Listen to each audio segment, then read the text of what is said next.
Xin gì nói với anh. Vì bị anh đẹp đi em ơi. Yeah, $1 million flow.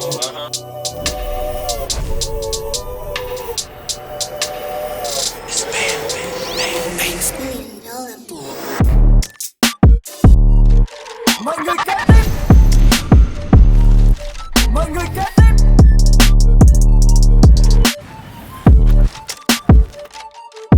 Mọi người kế tiếp.